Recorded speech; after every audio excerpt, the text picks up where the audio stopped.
Hi, everyone. My name is Maya, and I'm one of the account managers with the customer success team here at New Order. Today, we will cover all aspects of how to find and analyze your buyer activity after the market season has come to an end. You will also learn best practices of targeting accounts who did not attend the show and focus on how to proactively track the effectiveness of your outreach. Some of the topics that will be covered are how to outreach accounts who did not attend show, mass blasting and its features, how to analyze your campaigns tab, review of buyer activity report, and how to take advantage of the online trade show. All right, so let's get started with what are some ways to outreach those accounts that did not attend market or maybe haven't submitted an order just yet. A few recommendations regarding getting your orders in are also including that date on your new homepage or splash page to easily notify buyers of that deadline. You can easily include that deadline here within one of these images, or if you're still using the splash page, you could insert that date there. Orders are due by X date. You might also have some buyers that have draft orders. This will help get all those notes across the finish line. All right, now let's get into how to approach those that don't have a buy yet. So I'm going to go ahead and access my line sheets page. And I'm going to go into my latest or my spring summer 18 collection. So before actually sending this out, and you can choose whether you want to send this out as a line sheet or a custom list. So if you wanted to create a customized assortment, you can certainly mass blast the customized assortment as well. It's just up to you. But I would make sure that all of your product that's relevant is here. It can, again, function as a suggested assortment or just the entire collection for this latest season. And then sorted by category or by delivery, whatever makes most sense for your business. What we're going to do now is actually send this line sheet out. So I'm using a line sheet, but again, you can use a custom list if that makes more sense to you. And if I click on send, you'll see that this pop-up opens up here. And I'm just going to quickly run through these different boxes to make sure that they're clear. So the first one to the left, send as easy order. It will simply make sure that this link operates as a digital order form as well. I would encourage leaving this toggled on as it is by default, since this will increase the chances of getting in that order. So I would always include this when you send out a campaign. You can choose to include the PDF and Excel. Again, if you're choosing to include the Excel and they choose to input their quantities there, you can quickly import it back to New Order. And then here is where you'll input your contacts. We'll get back to this in a minute when we talk about contact groups and how you'll actually mass blast your line sheet out. In the subject, I'm just going to go ahead and write spring summer 18 collection, place orders by, let's just say 8/31. Here you'll say, hi, please see whatever is relevant here, but I would definitely include the messaging. And then down here is where you'll title your campaign. This is just for you. So I would call this spring summer 18 buyers not at market. Great. So the last thing that we need to do before actually sending this out is making sure we understand who we want to send this to. Before I talk about contact groups, I just want to quickly show you that you can actually save this draft campaign before sending it out. So if you're working on outreaching those buyers that didn't attend market, but then you suddenly have to do something else in New Order, no worries on that. You can save this as a draft campaign, or if you wanted to quickly take a look at what that looks like before mass blasting it out, you could very easily send yourself a test email. Great. So, in terms of new order contacts, you can decide how you actually want to utilize this. So, I could just send this to one person. I'm just going to show you quickly. I could select myself, and then this would be sent out just to one person. However, the more efficient way of using this is through contact group, which is New Order's way of creating a distribution list. So if I click on contact groups, which is what I just did, this new tab will open up, and this will show me all of my contact groups that I currently have set up. So the thing that you want to do here is you can either have a list of those accounts that didn't show up, or that didn't attend. And what I would do is I would create a new contact group. For this one, I would create a fixed group, since there's no set rule in terms of who attended or who didn't. And a fixed group would mean that I would manually add those buyers into my group and then send it out. So I'm going to go ahead and create new. Here I'm just going to call it SS18 not at market. And then here is where I'm going to actually add those buyers that are relevant to me. So I'm going to go ahead and just add a few buyers.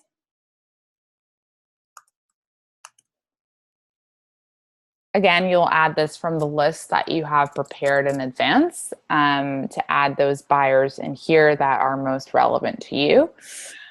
And then once I actually created this distribution list, what I'll do is I'll go back here and where I'm going to send my line sheet. And in New Order Contacts, I can now go ahead and search for that distribution list. So I'm going to go ahead and select it. I'm going to include both of these, and then I'm going to go ahead and send it out. There we go. Now it's been sent. Great. Just to recap on what we just did. So before we move on to talk about what happens once we send out a line sheet or a custom list, I just want to make sure that you create those contact groups. It's very important to input the subject and a message, obviously, so that when they open the email, they, there's something there waiting for them, and then titling your campaign, because that's what's going to make it easier for you to then compare and analyze your campaigns going forward. Great. So let's move on to talk about your campaigns. So I'm going to go into campaigns, and I'm going to click on view campaigns. And you'll see that the first one here is the one that I just sent out. And what we're looking at right now is on a high level, kind of a recap of all the campaigns that I've ever sent out. So the one on the top, like I said, is the one that I just sent. And you'll see that it's showing that it was delivered to 3 people. So 100% it was delivered. No one opened the email yet, and no one actually clicked on the link of the people that opened the email. Here on the left side is where you'll see the number of orders that were generated as a result of this campaign. And then here on the right side, we'll see whether this was sent as an easy order as well, again, in order to easily compare between campaigns.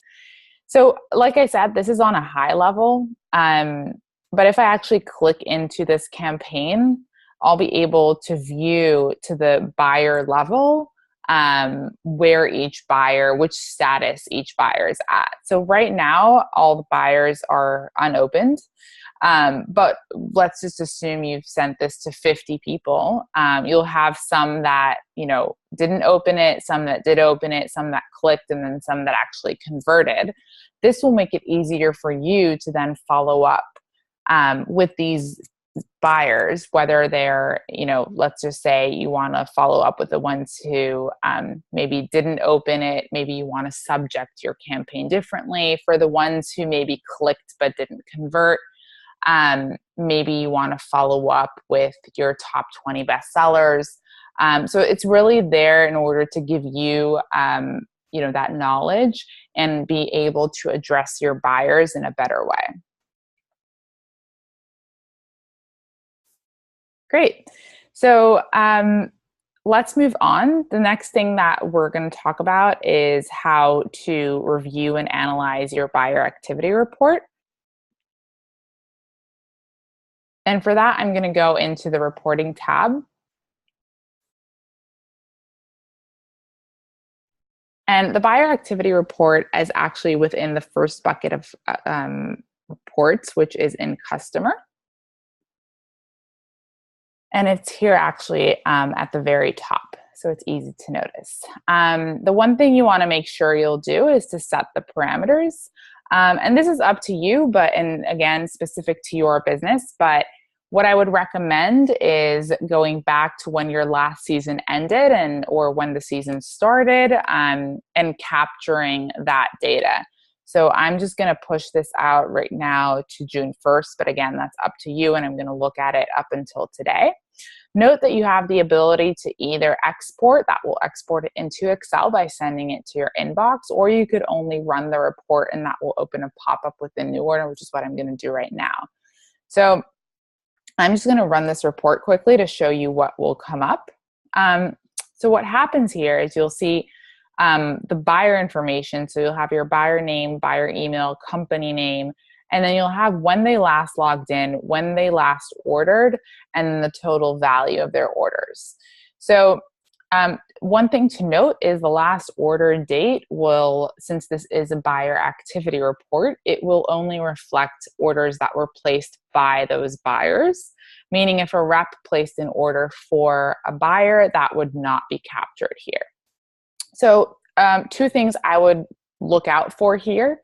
Their last login. So I would look out for any buyer that didn't log in since you loaded your latest collection, and follow up with them either with a campaign, with your line sheet of your latest collection, with a link to your line sheet, making sure that they're able to actually log in and place an order. And then the other thing that I would want to look out for is the last order date. So if there are any buyers that the reps place orders for them, you might not want to approach them specifically, but otherwise, you'll want to look at those that never placed an order or that their last order date was with your last season and not the current season, and that way you can follow up with them and let them know of your order date deadline. Great. So I just want to note one more thing while we're here. Another report that I like to pull post-market is who didn't buy the top 20 bestsellers. I think this is a really great report to share with your buyers and a really great report for follow-up. So again, you'll set the parameters, what's relevant to you. So you can select the season, obviously the date range of the order, and then, units sold will probably be the most relevant. I'm just going to run this quickly to show you what comes out and what I would suggest doing with this going forward. There we go. So what you'll see here is the style number, the name and the color. So this will give you that product info. But then to the right, you'll see all of your company info and then how many units they bought of each style. So two things, again, to look out for here. Who are those companies that don't have anything or any units bought into any of your top 20 bestsellers? And then if you're seeing an account that bought very little of those best sellers compared to the rest of their buy, that might be somewhere you want to follow up as well. What I would highly recommend doing once you've actually pulled this report is creating either a custom list or a line sheet, again, up to you, with those top 20 and mass blasting that out to all of your accounts, letting them know that these are your top 20, best sellers, and, these are definite sellers. They will increase their sell-through, and increase your orders, obviously, by doing so. Great. The last thing that I'd like to go over is your online trade show profile. So we've sent out multiple emails in the past few weeks letting you know that we're revamping our marketplace. And we have new brand profiles. So what we're looking at right now is our new profile for the online trade show. And I just quickly want to run through how to create it. So this will be a function that's only relevant for admin users. And you'll see that there's two toggles here on the top right. One of them is to edit your profile and the other is to actually publish it and make it visible to other buyers. So if I click on edit, it's very easy in terms of letting you know what you need to load where. You'll see that here's where you can load your banner. You'll have a place for a logo over here on the left side. You can add your social media links by clicking on Edit Social Links. On the left side here are category tags. So you'll tag anything that's relevant for your business in terms of price point, the trade shows you attend, and then this will be what categories you fall under. Down here, you have the ability to upload files that then your buyers, or actually, sorry, not your buyers, but the New Order Network buyers will be able to download. That can be a new account form, a size guide, anything like that. So in this middle section here, this is really great. So this is the ability for you to showcase some of your product to those buyers that are outside of your network, to make it easier for them to connect with you and get that easy preview before actually becoming a buyer within your portal. And then finally, down here is where you can link your Instagram feed. So this will mean that all of those images that you have in your Instagram page will appear here in your profile as well. So it's super easy to create. In terms of the products that you're showcasing here, you can select a line sheet to showcase. Right now we're looking at Night Owl, but you can select from the line sheets that you have set up which one you'd like to showcase. And then once you're done, this will automatically save and you'll just toggle off edit mode and you can get a really nice view of how your buyers will view your profile. All right, well, that's all we're going to cover today. Just a quick recap of what we went over. So we really went over how to outreach those buyers that maybe didn't attend market or didn't place a buy just yet. We talked about how to mass blast, so create efficiencies in terms of how to actually send your line sheets or custom lists out through contact groups or distribution list, and making it much easier to really access all of your buyers at once or in buckets. We talked about how to analyze your campaigns tab. So how are you going to compare between two campaigns? How will you follow up? And then how you can actually drill down to the exact buyer and see where they left off. We talked about different reports that you can pull post-market. The two specifically that we discussed were your buyer activity report and then who did not buy your top 20 bestsellers and kind of what the follow-up that's needed once you pull that data. And then finally, we talked about how to take advantage of your online trade show profile. And that's at this point, mostly to make sure that you have it set up so that the buyers that access your profile will be able to view, your product along with your social media links, all that. If there are any questions, please make sure to write them into the chat. Thank you so much.